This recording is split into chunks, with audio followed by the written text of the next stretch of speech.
नमस्कार बच्चों। आज की कक्षा में पत्र लेखन पर हम चर्चा करेंगे।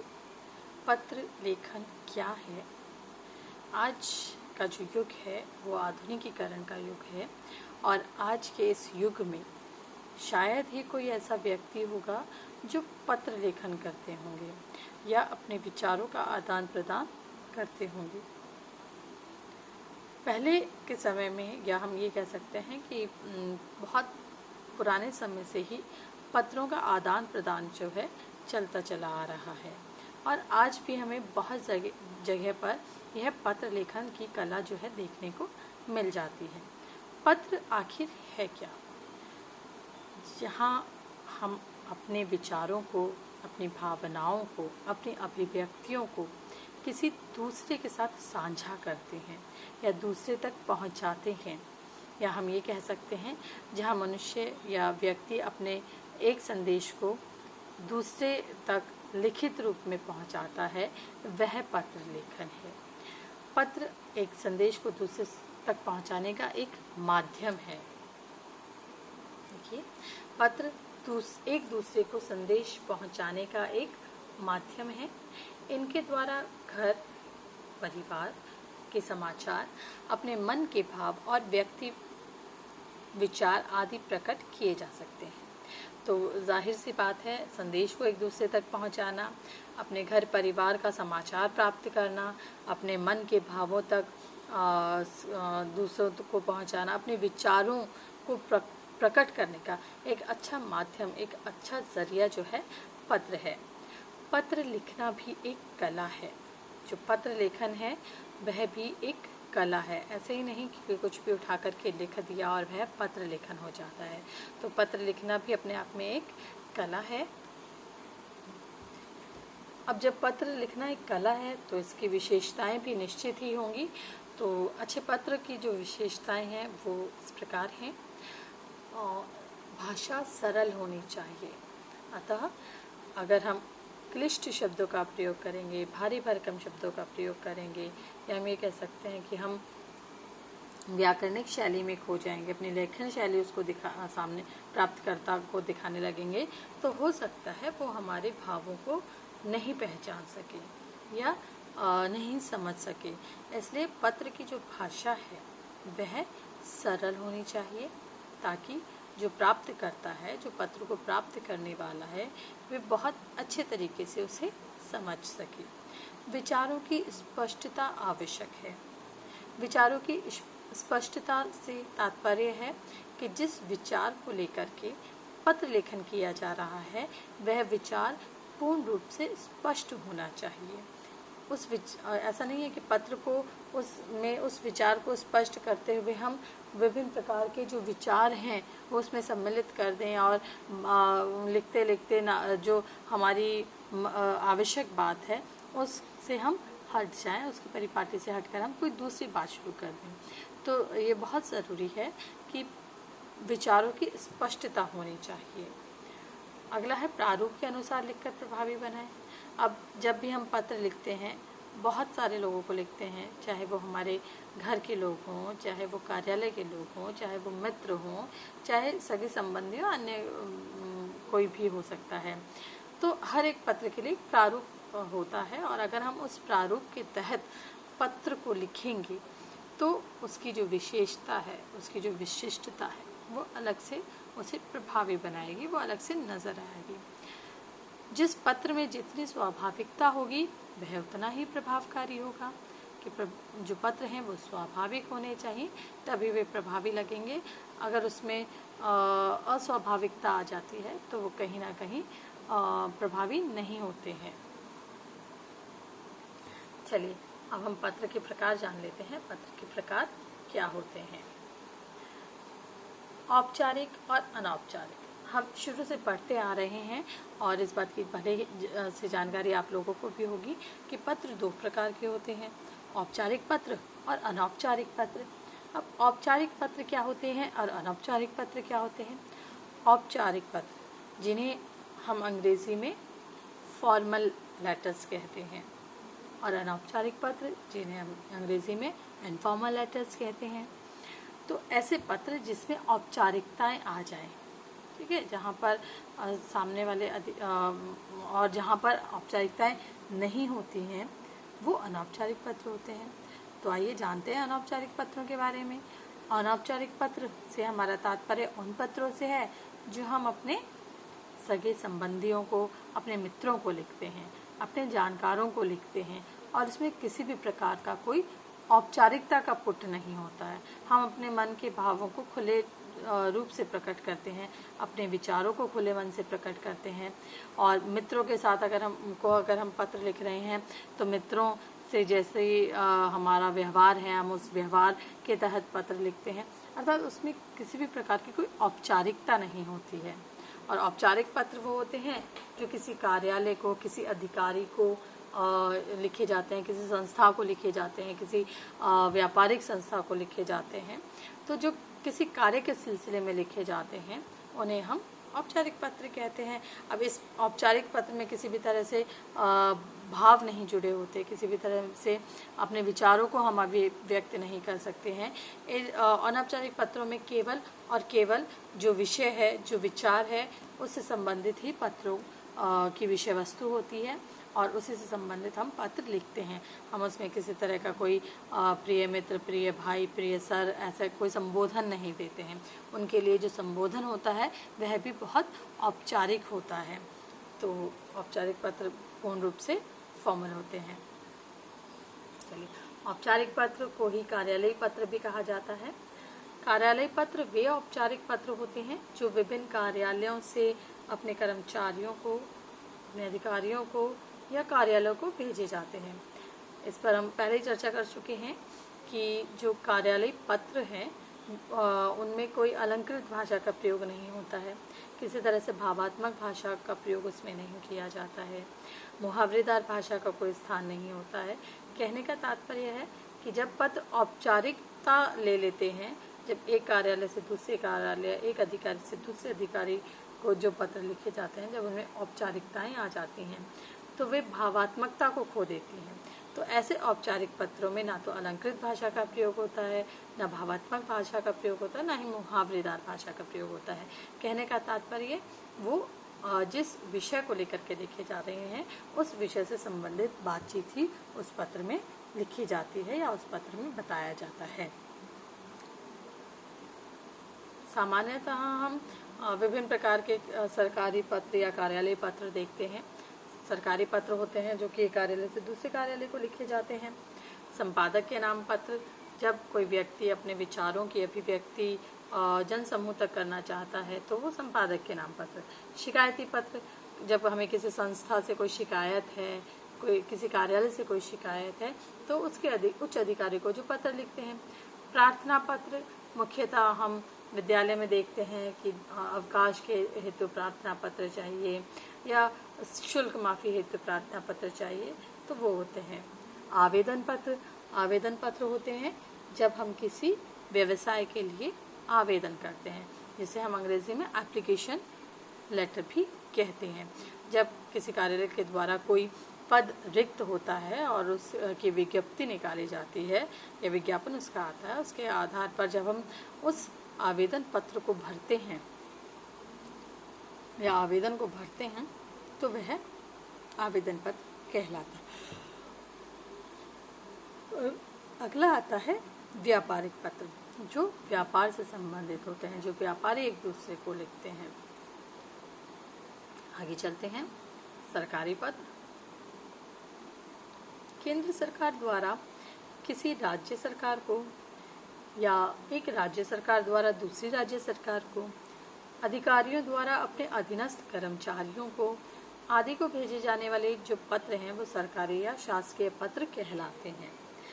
तो केंद्र सरकार अगर किसी राज्य सरकार को पत्र लिखती है, राज्य सरकारों द्वारा अगर केंद्र सरकार को पत्र लिखा जाता है, एक राज्य से दूसरे राज्य की सरकार को पत्र लिखा जाता है, अधिकारियों द्वारा अधिकारियों को पत्र लिखा जाता है, अधिकारियों द्वारा अपने जो अधीनस्थ कर्मचारी हैं उन्हें जब पत्र लिखा जाता है तो उन्हें जो भेजे गए पत्र हैं या लिखे गए जो पत्र हैं उन्हें हम सरकारी या शासकीय पत्र कहते हैं।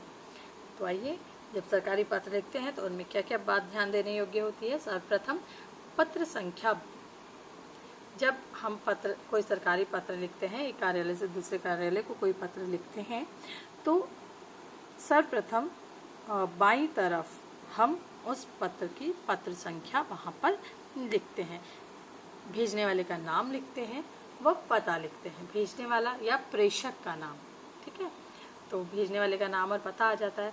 पत्र संख्या का लिखने के पीछे एक जो उद्देश्य है वो यह है कि जब हम पत्र संख्या लिखते हैं तो जो विभिन्न कार्यालय होते हैं या और विभिन्न कार्यालय में विभिन्न मुद्दों पर पत्र व्यवहार निरंतर चलता रहता है, और विभिन्न मुद्दों पर पत्र व्यवहार जब चलता रहता है तो जाहिर सी बात है हर बार जो पत्र आते हैं अगर उन्हें एक ही फाइल में संकलित करते हुए हम चले जाते हैं तो जब हम उन्हें ढूंढने बैठते हैं तो हम कहीं ना कहीं मतलब हम उनको ढूंढ नहीं पाते हैं बहुत जल्दी से।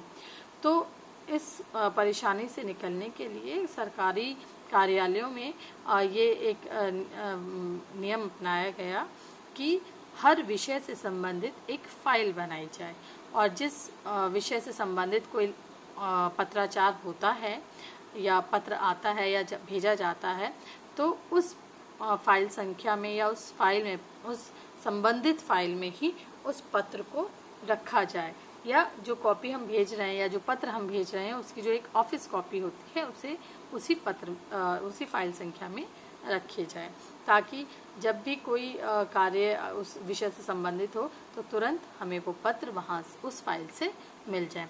इसलिए यहाँ पर पत्र संख्या लिखना आवश्यक हो जाता है। भेजने वाले का नाम होता है और उसका पता होता है। इसके बाद पत्र पाने वाले का नाम या अधिकारी का नाम हम इसमें लिख सकते हैं, क्योंकि एक अधिकारी से दूसरे अधिकारी को लिखा जाता है पत्र, तो पाने वाले का नाम आ जाता है, उसका पद नाम आ जाता है और पता, कार्यालय का पता। उसके पश्चात संबोधन आता है। संबोधन महोदय, महोदया, मान्यवर, ये जो संबोधन के शब्द हैं जो औपचारिक पत्रों में आते हैं उनका उपयोग किया जाता है। उसके पश्चात संबोधन के पश्चात विषय लिखा जाता है। माफ कीजिएगा, संबोधन से पहले विषय लिखा जाता है। जब हम पत्र पाने वाले का नाम, उसका पद नाम और पता लिखते हैं, उसके पश्चात विषय लिखा जाता है और उसके पश्चात जो है संबोधन लिखा जाता है। पत्र का मुख्य कलेवर अर्थात जिस विषय को लेकर के पत्र लिखा जाना है उसकी विस्तृत जानकारी या उसका पूरा विस्तार से उसमें लिखा जाए। अंत में प्रेषक के हस्ताक्षर, प्रेषक जो पत्र भेज रहा है उसके हस्ताक्षर होते हैं, उसका नाम होता है, उसका पदनाम होता है। देखिए, यहाँ पर मैं आपको बताना चाहूँगी एक प्रारूप सरकारी पत्र का कि यहाँ पर जो ये आप देख रहे हैं बाईं तरफ लेफ्ट हैंड साइड पर पत्र संख्या, प्रेषक अर्थात भेजने वाला। तो यहाँ पर आप प्रेषक नहीं लिख करके उसके बाद आप लिखेंगे नाम, जो प्रेषक का नाम है, उसका पद, उसका पता। उसके पश्चात आता है दिनांक, कि जिस डेट को, जिस दिनांक को वो लेटर लिखा जाना है। फिर आता है सेवा में कार्यालय का नाम। ठीक है, दिनांक लिखेंगे, उसके बाद सेवा में कार्यालय का नाम, पता। सेवा में किसको आप लेटर लिख रहे हैं, उस अधिकारी का नाम या उस अधिकारी का पद नाम, कार्यालय का नाम आ जाएगा, कार्यालय का पता आ जाएगा। उसके बाद विषय, कि हम किस विषय से संबंधित पत्र लिख रहे हैं। यहाँ पर एक बात बहुत ध्यान देने योग्य है, विषय जो है वो हमें प्रश्न से ही निकालना होता है, कि जो प्रश्न हमें मिला है कि पत्र हमें किसे लिखना है, क्यों लिखना है। तो जहाँ पर क्यों लिखना है, जहाँ पर विषय की बात आ जाती है कि वो पत्र क्यों लिखा जाना है, तो वहीं से हमें विषय उठाना है। और ये जो विषय है वो हमारा एक वाक्य का होना चाहिए या संक्षिप्त होना चाहिए। कहने का तात्पर्य ये है कि एक वाक्य या से ज़्यादा बड़ा जो है विषय हमें इसमें नहीं लिखना है। संबोधन शब्द, मान्यवर, महोदय, और उसके पश्चात जो विषय हमारे पास है हम उस विषय का विस्तार यहाँ पर करेंगे कि जिस विषय को लेकर के पत्र लिखा जा रहा है उससे संबंधित सारी बातें और सारे विचार जो हैं वो इस मुख्य विषय के विस्तार के अंतर्गत आ जाता है। तो यहाँ पर आप मुख्य विषय का विस्तार नहीं लिखेंगे, मान्यवर महोदय लिखने के पश्चात हम अपने पत्र की शुरुआत कर देंगे कि उपरोक्त विषयांतर्गत या दिए गए विषय के अनुसार या सभी ने निवेदन यह है कि करके आप अपना पत्र शुरू करेंगे। पत्र के अंत में आप भवदीय लिखेंगे। भवदीय पुरुषवाचक है, पुरुष के लिए प्रयोग किया जाता है, और वहीं पर जो स्त्रियां हैं, जो लड़कियां हैं, वो भवदीया शब्द का प्रयोग यहाँ पर करती हैं। हस्ताक्षर आ जाते हैं। हस्ताक्षर के बाद आपका नाम आ जाता है और नाम के बाद पद का नाम आ जाता है। ठीक है, तो यहाँ पर जो पत्र भेजने वाला है उसके हस्ताक्षर, उसका नाम और उसका पद नाम यहाँ पर आ जाएगा। चलिए, ये तो हुई सरकारी पत्र की बात। अब हम आते हैं संपादक के नाम पत्र पर। तो संपादक के नाम जो पत्र है, संपादक के विषय में हम जान लेते हैं कि आखिर संपादक क्या है। संपादक शब्द का अर्थ है सम्यक रूप से संपादित करने वाला। सम्यक मतलब पूर्ण रूप से। संपादक का कार्य लेखकों, पाठकों आदि से प्राप्त सामग्री को पत्रिका के अनुरूप आवश्यक संशोधन करके प्रकाशन योग्य बनाना है। वह विविध समसामयिक घटनाओं पर अपने विचार संपादकीय लेख के माध्यम से प्रकट करता है। संपादक के नाम पत्र उन पत्रों को कहा जाता है जिनमें कोई व्यक्ति अपना दृष्टिकोण दूसरों तक सार्वजनिक रूप से पत्र के माध्यम से पहुंचाता है। इसके द्वारा अधिकारियों, कर्मचारियों एवं शासन को अपनी समस्याओं से अवगत कराना, शोषण, अन्याय आदि के विरुद्ध संघर्ष आदि विषयों पर अपनी प्रतिक्रिया किसी पत्र या पत्रिका के संपादक को प्रेषित करनी होती है। संपादक के नाम पत्र का तात्पर्य हुआ जब कोई व्यक्ति अपने दृष्टिकोण को सार्वजनिक रूप से लोगों तक पहुंचाना चाहता है, फिर चाहे वो सरकार से संबंधित कोई बात हो या अधिकारियों से संबंधित या किसी शोषण या किसी भ्रष्टाचार या जो शिकायतें हैं, या ये कह सकते हैं कि जो दुर्दशा सरकारी पार्कों की हो रही हैं, सड़कों की हो रही हैं, बारिश के समय में जो समस्याएं उत्पन्न होती हैं, उन सारी चीज़ों को हम इन संपादक के नाम पत्र के माध्यम से आम जनता तक पहुंचा सकते हैं। अब इसमें लेखन हेतु आवश्यक निर्देश क्या क्या हैं? सर्वप्रथम पत्र लेखक को पत्र के बाईं ओर अपना पता व दिनांक लिखनी चाहिए। देखिए, सरकारी पत्र में हमने देखा था कि पत्र संख्या लिखी जाती है, लेकिन संपादक के नाम पत्र में हम किसी प्रकार की कोई पत्र संख्या नहीं लिखेंगे। वहाँ केवल और केवल जो प्रेषक है, जो पत्र भेजने वाला है, वह अपना पता लिखेगा और दिनांक लिखेगा। तत्पश्चात पत्र के बाईं ओर प्रति या सेवा में लिखकर, हम प्रति भी लिख सकते हैं और सेवा में भी लिख सकते हैं। आवश्यकता अनुसार संपादक महोदय या संपादक जी ऐसा लिखेंगे। उसके पश्चात जिस समाचार पत्र के वो संपादक हैं, उस समाचार पत्र का नाम यहाँ पर आएगा, वह पता लिखना होगा। पता कि वो समाचार पत्र का जो ऑफिस है वो किस जगह स्थित है, उस जगह का पता यहाँ पर लिखना होगा। इसके बाद विषय लिखना चाहिए।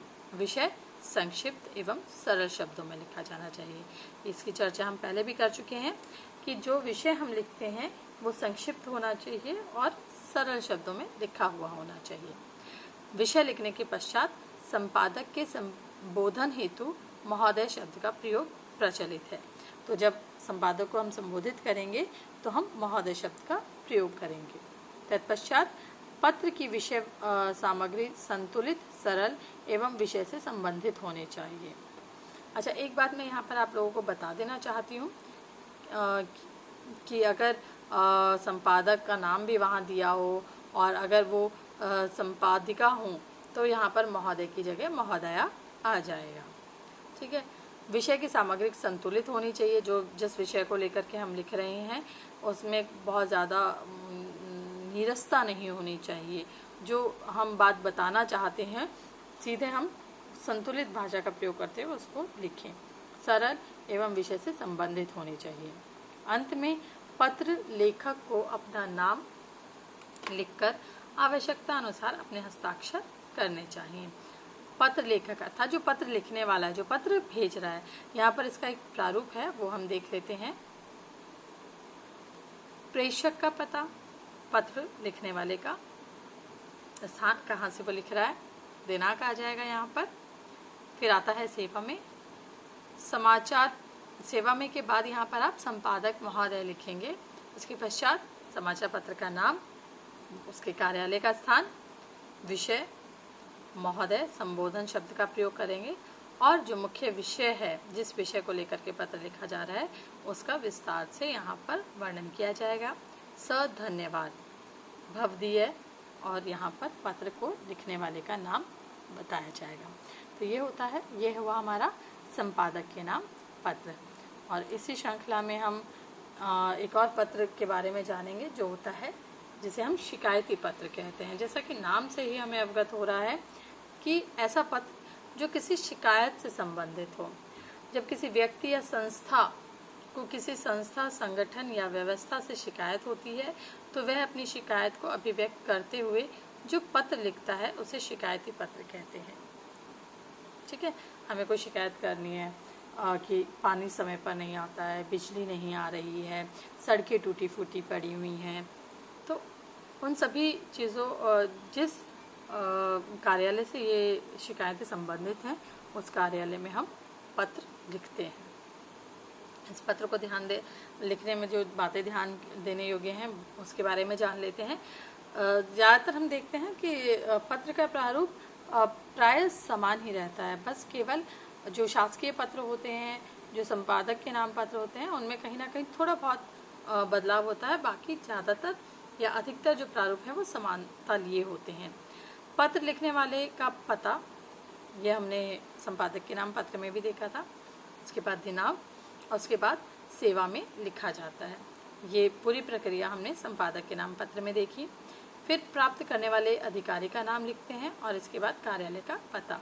ये अधिकारी का पद नाम, उसका नाम नहीं आएगा क्योंकि आम जनता ये नहीं जानती है कि फला जो ऑफिस है उसका अधिकारी कौन है और उस अधिकारी का नाम क्या है। तो आम जनता जब पत्र लिखती है और शिकायती पत्र लिखती है तो ऐसे में अधिकारी का जो सर्वोच्च अधिकारी होता है या जिस कार्यालय में जो सर्वोच्च अधिकारी, जिस कार्यालय में पत्र लिख रहे हैं उस कार्यालय में बैठने वाला जो सर्वोच्च अधिकारी होता है उसके पद का नाम लिखते हैं और इसके बाद कार्यालय का पता हम लिखते हैं।